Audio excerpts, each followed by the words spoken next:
Hello everyone, welcome back to the ladies Ayesha. এটা ছিল 16th November, মানে কার্তিক পুজোর দিন। জানি ভিডিওটা আমি অনেক দিন পরে পোস্ট করছি। বিয়ের পরপরই ক্লাবের লোকেরা আমার বাড়িতেই কার্তিক রেখে যায়।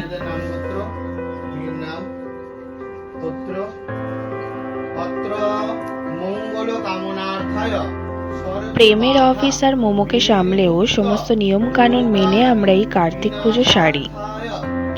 পুজোটা আমরা সকাল সকালই সেরে ফেলি, কারণ বিকেল 5টায় মোমোর ভ্যাকসিনের জন্য ওকে নিয়ে ডক্টরের কাছে যেতে হবে। পুজো সেরে তারপর অঞ্জলি দিয়ে আমাদের হোম যজ্ঞের কাজ শুরু হলো। বাড়ির হোমযজ্ঞ এত ভালোভাবে হলো যেটা ঠাকুরমশাই নিজেই বললেন, হোমের আগুন যত উঁচুতে উঠবে বাড়ির ততই মঙ্গল। হ্যাঁ, কার্তিক পুজোর দিন কিন্তু আমার বার্থডেও। মজার বিষয় হলো যে আজকে শুধু আমার বার্থডে নয়, আমার ভাই আর আমার বৌদি, মানে একই বাড়িতে তিনজনের জন্মদিন একই সাথে পালন করা হয়।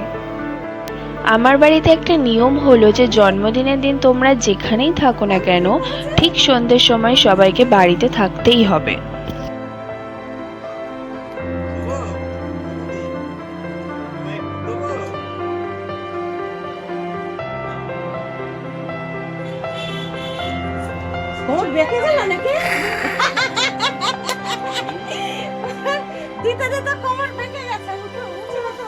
সেদিন ফ্যামিলির সমস্ত লোক জড়ো হয় আর আমাদের তিনজনকে একসাথে আশীর্বাদ করে।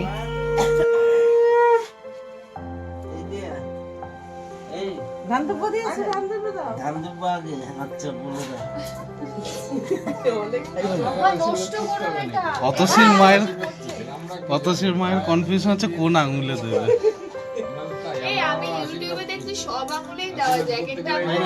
তুই তো আবার বুড়ো আঙুলে দিয়ে দিলি। রাস্তি লোক যেন ডাকাতি করতে যাচ্ছে। রাস্তি জানি না কোন আঙুলে কি ভুল জানি না। দেখ হ্যাঁ, বলছে রাস্তি লোক এরকম টেনে দিল। বলি দিতে নামবো, বলি ওইদিকে এখন যেটা বসে দিচ্ছে দেখিস না রাজার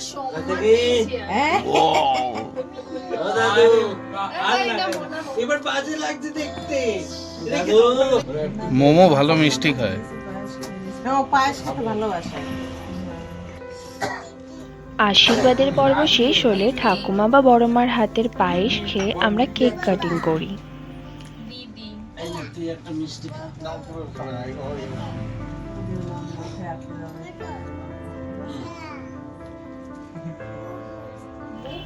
আমাদের জন্মদিন সেলিব্রেট হওয়ার পর আমরা সোজা চলে যাই পূজার আইবুড়ো ভাতের অনুষ্ঠানে।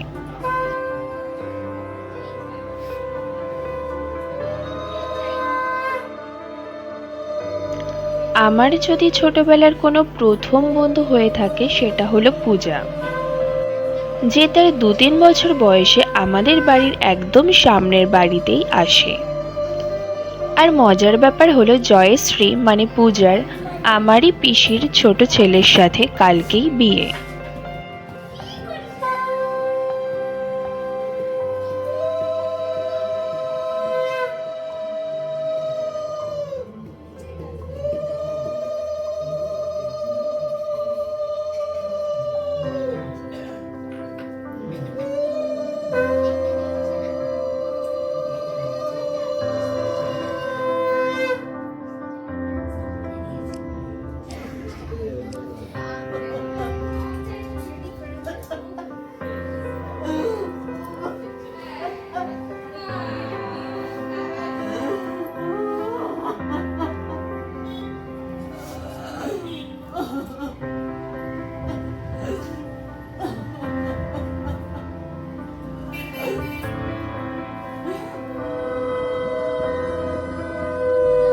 আইবুড়ো ভাতের খাওয়া দাওয়া সেরে চলো এবার বাড়ি যাওয়ার পালা।